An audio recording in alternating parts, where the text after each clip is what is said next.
আমরা তোমাদের পাশে আছি। থানার ইসলাম শাহাদ আলী জামাল হোসেন তোমায় লাল সালাম।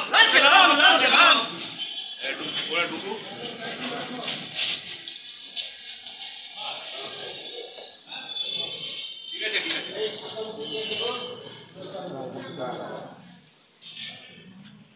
দেখি হলো